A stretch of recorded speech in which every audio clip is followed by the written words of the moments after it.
This is Sammy, and she just really wants people to be happy, and it's kind of like when you're not at the happiest you can be, and the world would be a much happier place if there wasn't suicide or anything like that. From the back table. Yes. This is Adriana, and she's here because she wants to know what to do if she ever has to deal with helping anybody with that situation. Okay. This is Layla, and she also wants to know what to do if she comes across a situation. Anyone? And he's here because you never really know when someone could be in depression. He wants to be able to recognize that and help others. Good.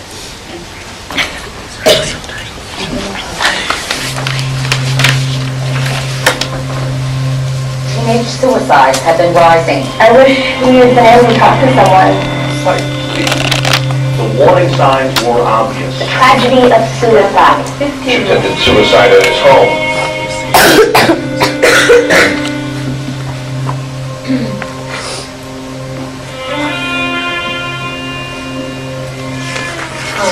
Thursday, August 11th, I was woken up by a phone call. When someone takes their own life, it's a different feeling. You don't get mad at them. It fills your head with questions. You just wonder what you could have done. To look at it and say, oh, this is just another depressed teenager, this is just someone going through a hard time. If you can't treat the problem, then the problem's just going to get worse. You need to do something about it.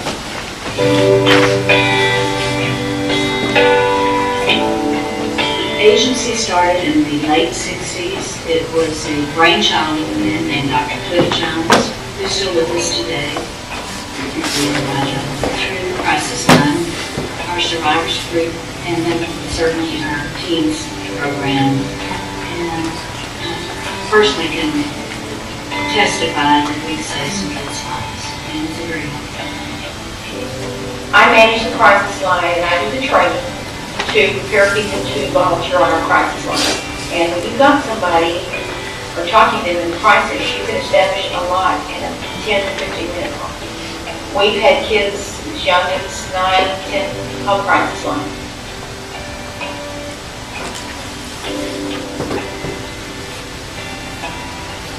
My main job involves coordinating mental health checkups for youth.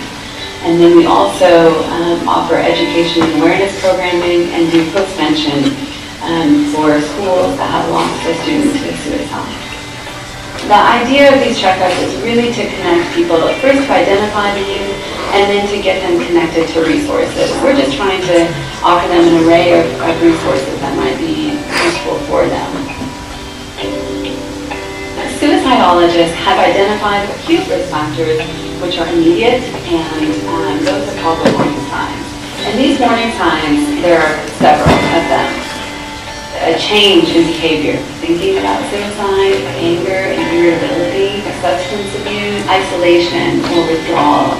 If a youth is struggling or is in pain or having thoughts of suicide, this is something that's really heavy. It's a heavy burden for a person to carry by themselves. There's help out there. I think we're in the business of hope. I think there's always hope, and I think there's an answer other than suicide.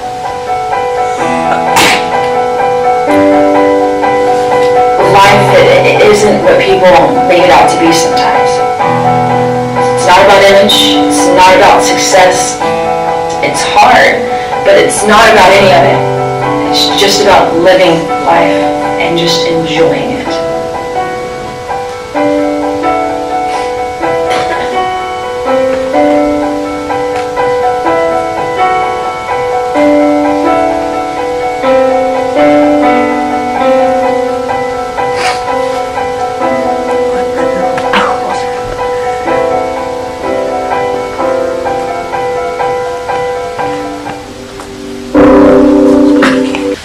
Part of my job, what I do, is then I work with the counselors and teachers and principals after a student dies by suicide, and that is not the favorite part of my job.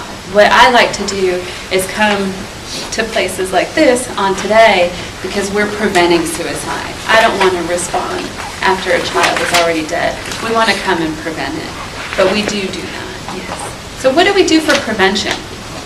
You have the crisis hotline. Very good. Crisis hotline. So that is, it's open 24 hours a day, every day of the year. You can call that, and let me just write the number up here so that you can write it down, or if you have cell phones on break or after the presentation today, you can put the number in your cell phone because you might not want to be scrambling around for a piece of paper if somebody needs help. So this is our crisis line number, and we have lots of teenagers who call in, and even young people. So you heard the woman who manages this crisis line, sometimes as young as 9 and 10 call in, and you don't have to be suicidal to call this number and talk to somebody. You can be in any sort of crisis. So that can be like if someone ran away, or you have a friend who you know is in trouble, or things aren't going very well at home. You can call this number. It doesn't have to be just for suicide. That's why it's called Suicide and Crisis. So we do that too.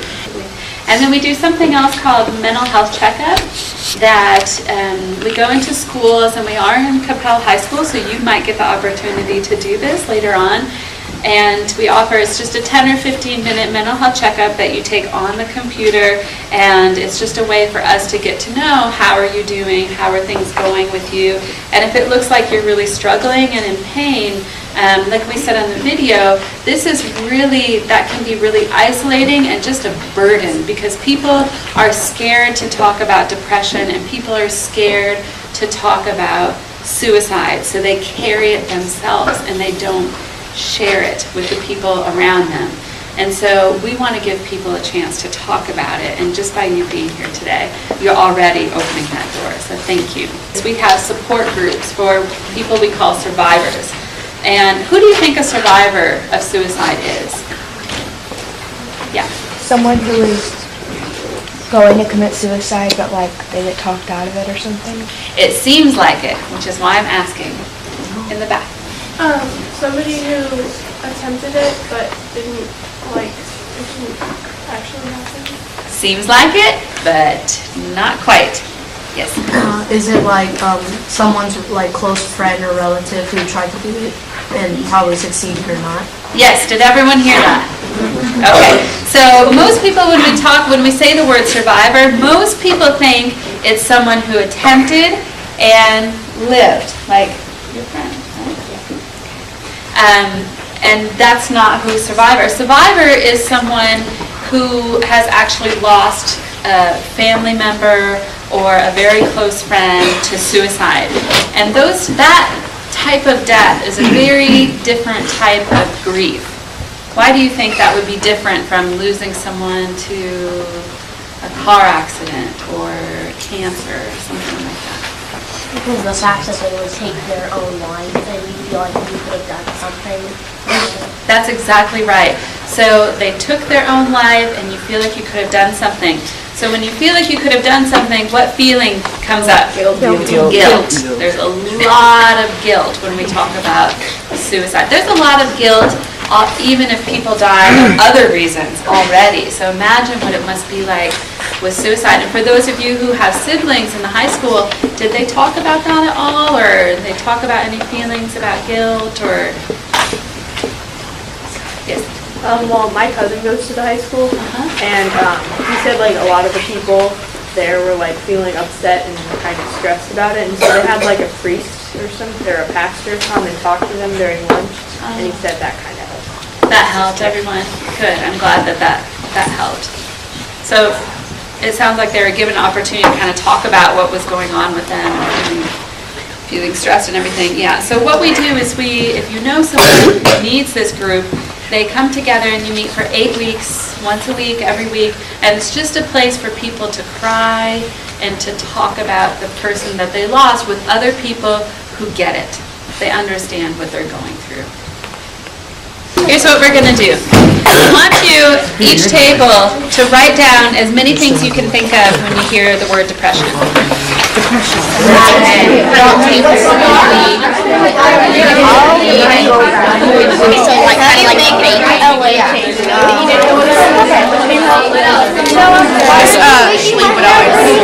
Not every word will fit in here, but as many words as you can, see if you can categorize it under a thought, or a feeling, or an action. Okay, go.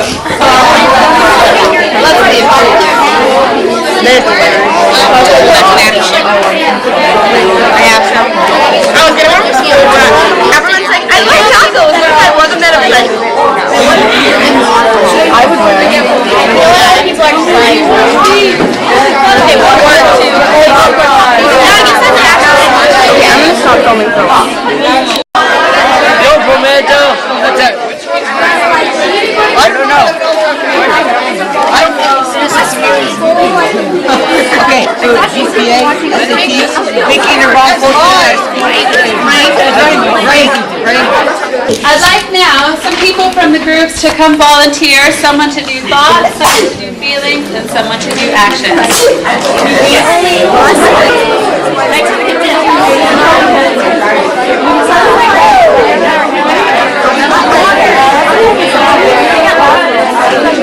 Under thoughts, no one loves me or understands me.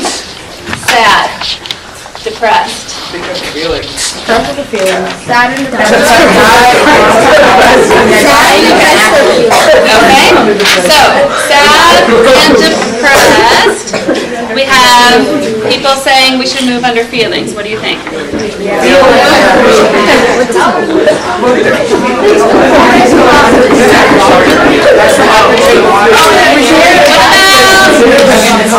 The next word is die under the thought. I think you think like I should die. Like I would depends on how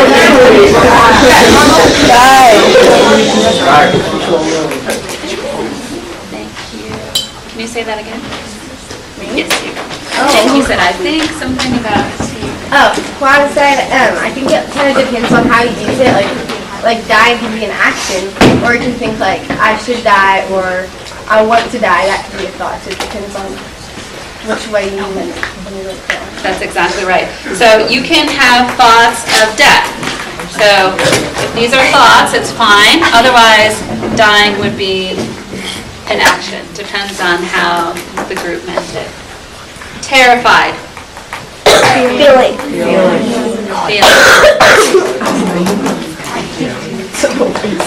I hate my life. Isolation. All the way over here. Helpless. Feeling.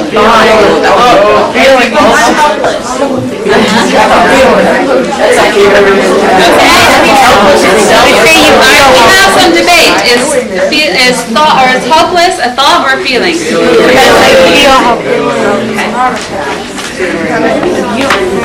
It's actually, we would put it under thought. Having thoughts that you're helpless to do anything. And there's another big one that would go under thoughts, starting with an H. Sounds like helpless. Hopeless. What do I mean by that? Lost all hope of life. No one allows you or Okay. So not having a lot of hope about the future for yourself. All right, so let's look at feelings. Sadness. Yes. Confused. Yes. Scared. Alone.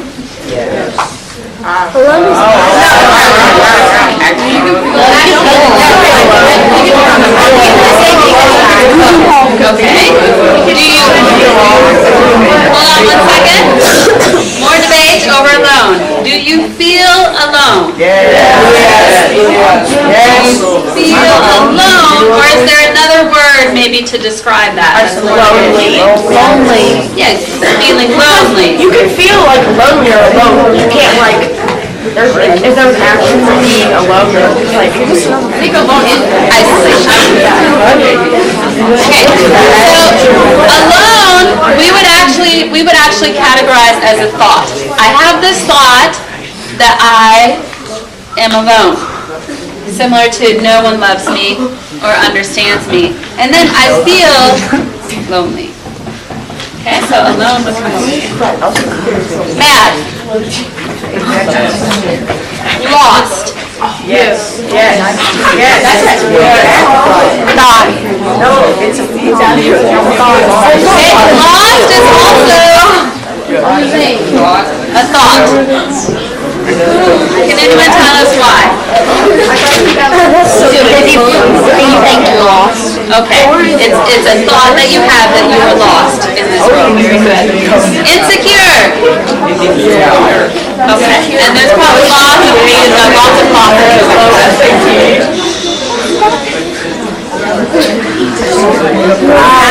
real quiet, please. I want to make sure that I can hear and that people in the back can hear. Okay, let's look at actions. Medication. Self-harm. Bulimia and anorexia. Yes. They can be actions that can be associated with depression, but these are typically thought of on their own as different sorts of disorders. Suicide. Cutting. Crying. Quiet. Yeah, I guess. Yeah, that could be an action. Bullied. Or often people who bully are also depressed. Really? Overdosing. Yes. When's the last time I bullied you? Therapy. Going to therapy. Yes. Having a low GPA. Please don't worry about it. I can't even. That's like actually. You don't have to be depressed to have a low score. Yeah, some people are just not smart. Okay, so there's some controversy. There's some controversy about this. Some people are depressed if they do have a low score. I do not think somebody is There's gotta be more problems behind that if you're gonna treat yourself over. Okay.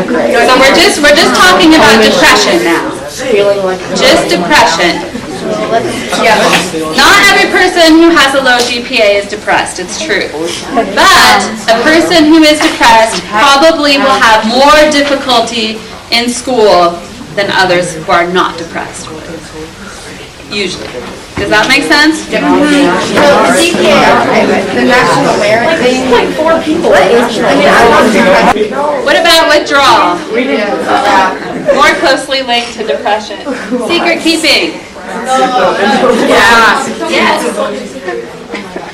ACT scores and obesity or well, let's talk about eating for a second because it is associated with depression. So both eating and sleeping are actions that we think about with depression. What do we think as far as sleep and depression? They either get no sleep or they sleep all the time. Very good. So a lot of people, they have this idea or myth that depressed people sleep too much or they oversleep. But really, what's more common is that depressed people have insomnia and can't sleep. But both can happen. Good. What about eating? They either It goes eat a both lot ways. or don't eat. Either with bulimia, you eat a ton and then you like get rid of it. And then with anorexia, you don't eat. Sometimes you eat a lot and you get obese. It's just, it goes both ways. It goes both ways, just like sleep. That's right. It can go either way. So what we're thinking, what we would look for in people is a change in behavior, some sort of change. So was that person normally really active in school? Did that person get high grades? And now things have changed a lot? That would be an indicator for us. And for you, if you know someone like that, something is up, and it may not be depression, but it could be. So we'll talk later about how you would talk to a friend if you think that friend is depressed. Okay, so which of these do you think are symptoms? Symptoms. What do I mean by symptoms? Indicators. Indicators, good. So if we think of like heart disease, for instance, what's a symptom that a person might have heart disease? Chest pain, okay? What else? High blood pressure. No, it's like what fast heartbeat. Okay? Fast heartbeat.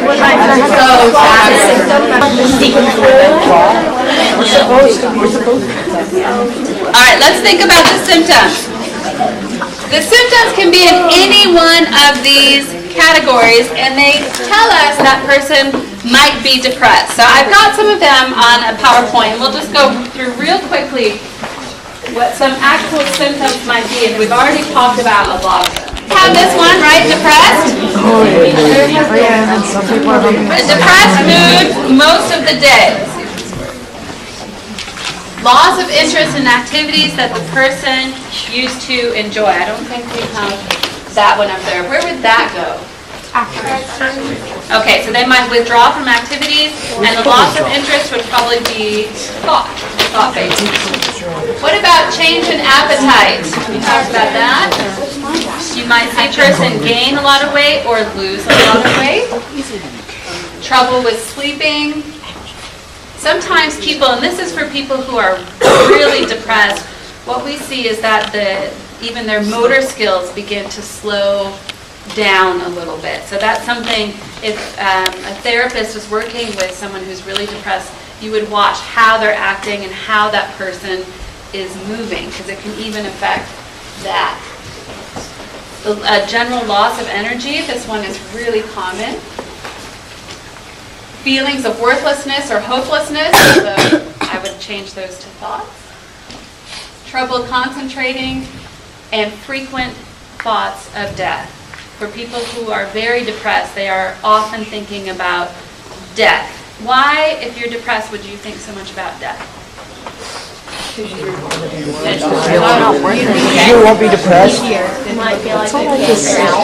feel like you can't get out, so you're feeling hopeless and helpless, so the person feels trapped. Very good. So we call, with depression, we call it tunnel vision. So if you put your hands up like this,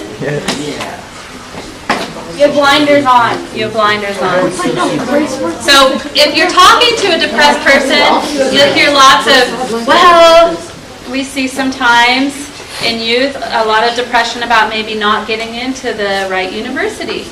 So let me give you an example of a girl that I worked with who was 18, and she had gone to TAMS. Does everyone know TAMS? Yes. Some people know TAMS at UNT, and came time to apply for universities, and all her friends were applying to the best universities in the United States, and she did too, and she got rejected from most of them. And she felt very helpless and very hopeless about her future. And so I would say something like, well, what about your family? Or you might ask people, what do you have to live for? And you try to get people to look outside of these blinders for depression. And often what you'll feel, or what people come back, yeah, but that's not going to work for such and such reason. Well, what about if you tried to get out and go take a walk? Yeah, but I can't do that. And this woman that I worked with, she was very depressed, and she was also very suicidal. So it's these blinders that a depressed person can't see outside of. They just can't see outside of. So that's why we say, if you know a friend is depressed, to convince them to talk to an adult.